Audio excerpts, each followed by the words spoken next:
What's up, everybody? It's your boy Lamp, coming at you to talk about homage, homage, whatever you want to call it. You can say it either way. We're talking about the actual instances of homage, of homage in our film. Been waiting to come out with something like this to kind of show you, tell you, how we did it, what I did in writing it. So here we go. So starting off the opening scene, we hear a lady yell out in anguish, and we see two young ladies, one with the rope around one's neck, strangling her. That is straight from the movie Rope. Alfred Hitchcock, one of my favorite directors, one of my favorite films, Rope. The opening scene, two men, they strangle a guy, they put him in a chest, and they go on to have this party with their friends and colleagues coming over, because one of the guys is into it. He's into that rush of having people over when they've just committed this murder. So, like in Rope, our characters, Tiff and Cassidy, they also strangle a young lady. They put her in a chest, and they are having people come over, although for a different reason. So that's the first homage that you see in our film.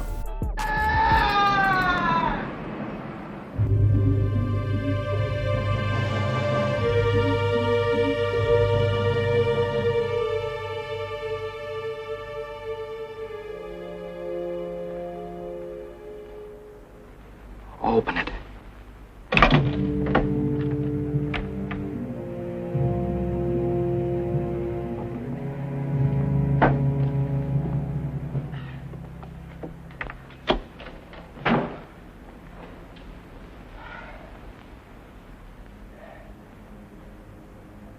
Okay, moving on. The character Joel is a guy who combines a couple different characters in film. He's played by a great guy, Sean Maddox. Did a great job with Joel. Now, when we first see Joel, he's waking up. He's talking on the phone with his friend about their night out last night.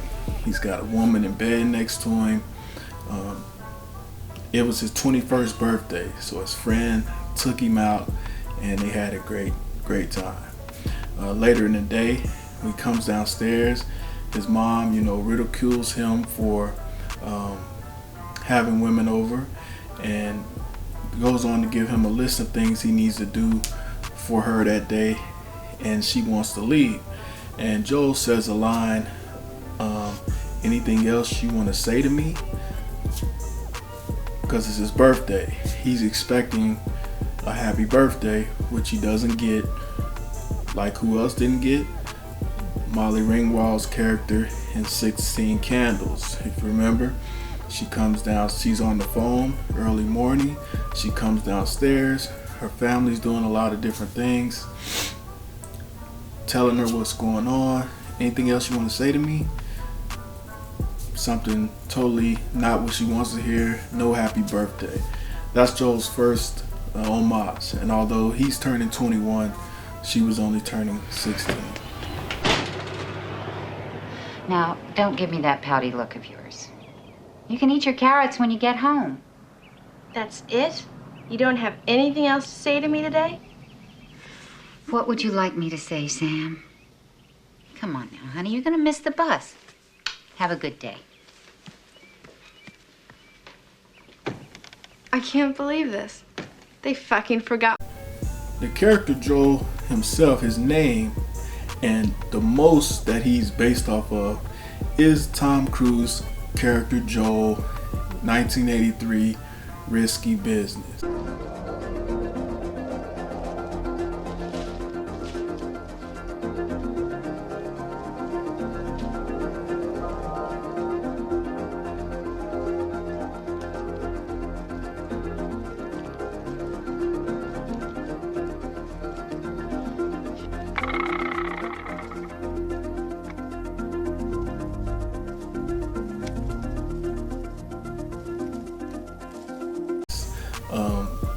has a couple lines late in the film that play off a risky business, and kind of a little bit of his vibe is as such.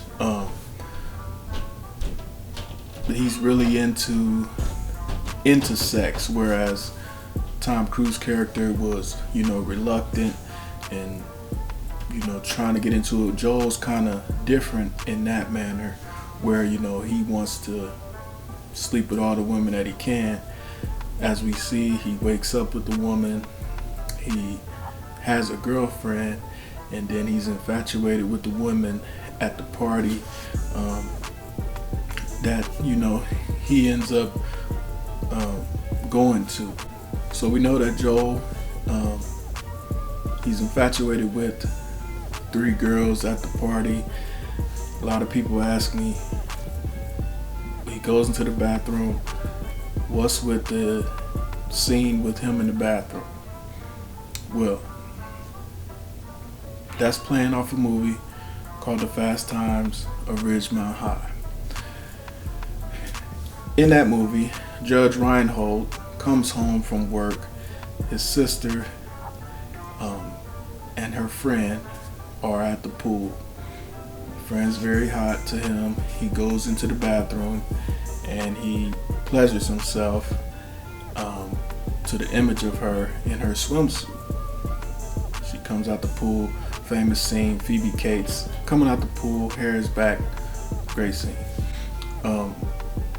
Joel does the same thing in that manner, and that's why in his vision we see the 3 girls, even though they're inside, they're in swimsuits, to play off of that. Check that out.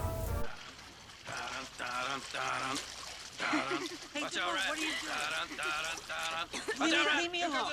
Leave me alone. All right, come on. I'm gonna get it.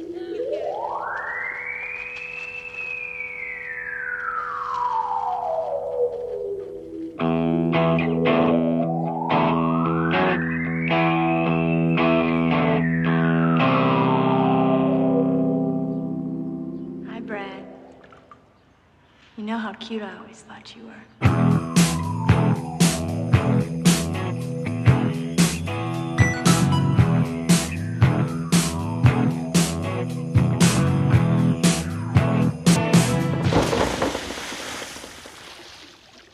So, 2 of our main characters, Quentin and Avery.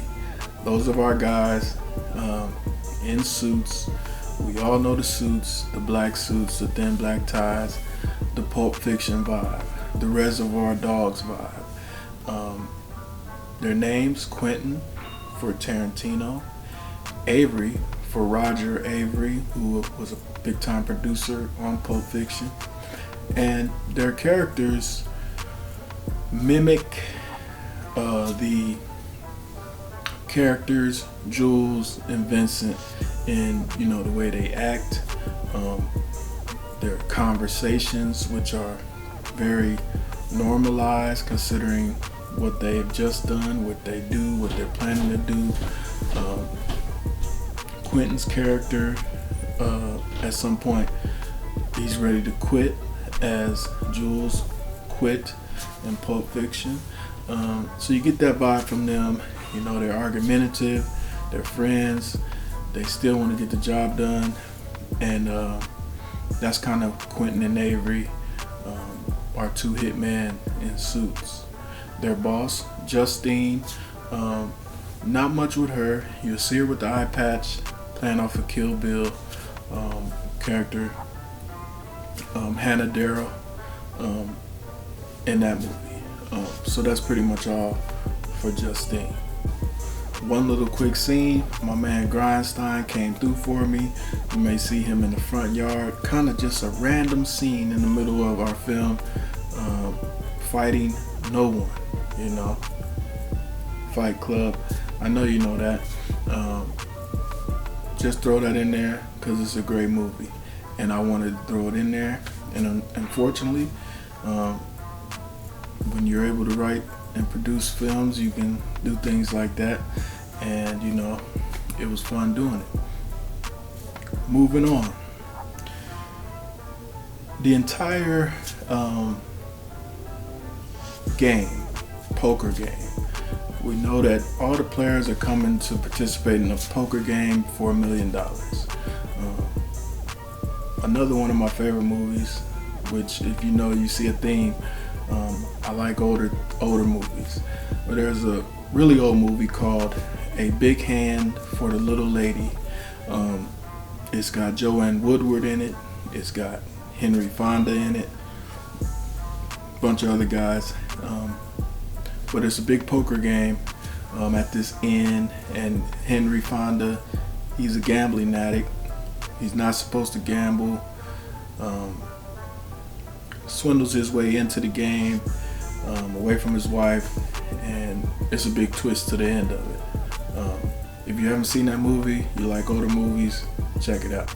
So the whole playing poker vibe came from that. Why are all these people coming to play poker? It just came from that, and like I said, check it out. And I think people will like that movie. A lot of people probably never heard of it. Great film. Now, don't you give me no Sunday school lessons about being nice. Just sit up here and pay attention to this game. Now, you gonna call or ain't you gonna call? Now, I got 300 United States dollars in that pot. Says that I got a hand. That's a lot of money. I fold. I got lots more. I come loaded for bear and not chickens. Let's play for money. The Coen brothers, we all know they're great, and a lot of times their movies end in ambiguous ways, sort of open-ended, and that's how I wanted to kind of honor them in this film by ending our film in an ambiguous type manner. And if you haven't seen it, I try not to spoil anything, but it does end in that way where you have to wonder what happened here and what's going to happen here, and kind of how will these characters move forward. So that's what I wanted to do with that. And you know, I think it came out pretty good, and you can kind of take whatever way you want. How did it end? What happens? Did this person do that? We don't know. If you have any thoughts of what you think might happen, I'd love to hear them. So that's kind of where we went on the ending. Other characters, Belle, played by Michelle Snyder, great actress. Butch, Matthew Conway, the dealer, Jackie Toberman.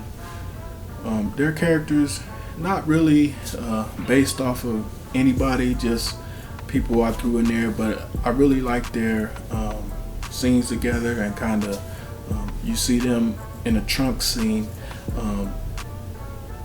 as well as Quentin and Avery, but their trunk scene in particular is a homage to the movie Jackie Brown. One of my top 5 movies that some people strangely haven't even seen. It's a Tarantino movie, but there's a scene where Samuel Jackson takes Chris Tucker, Beaumont, and he's wanting him to come with him to sell some guns to some Koreans, like he says.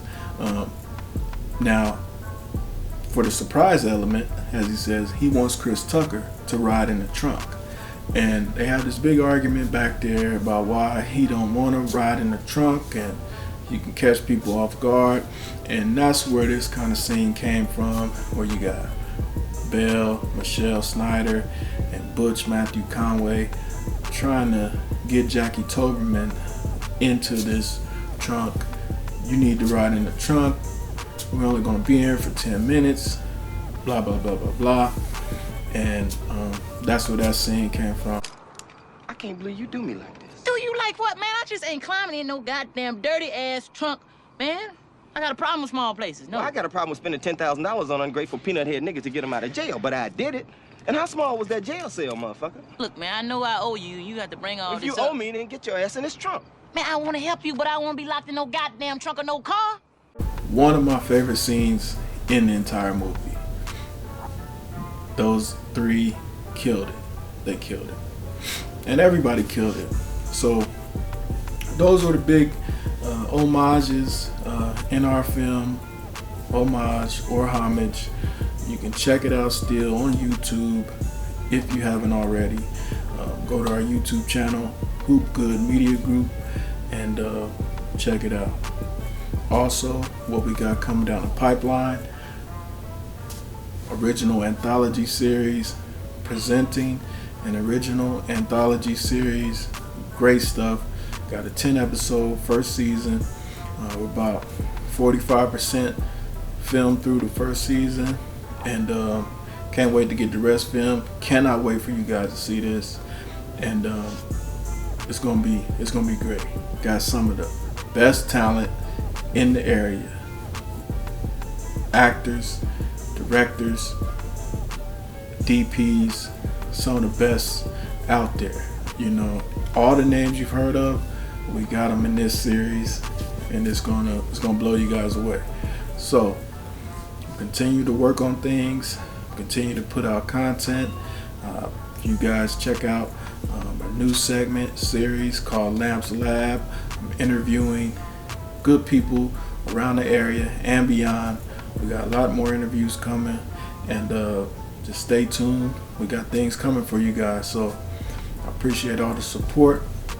Appreciate you guys watching, and until next time, you know, keep balling, you know, keep hooping, keep making them films, and we'll catch you.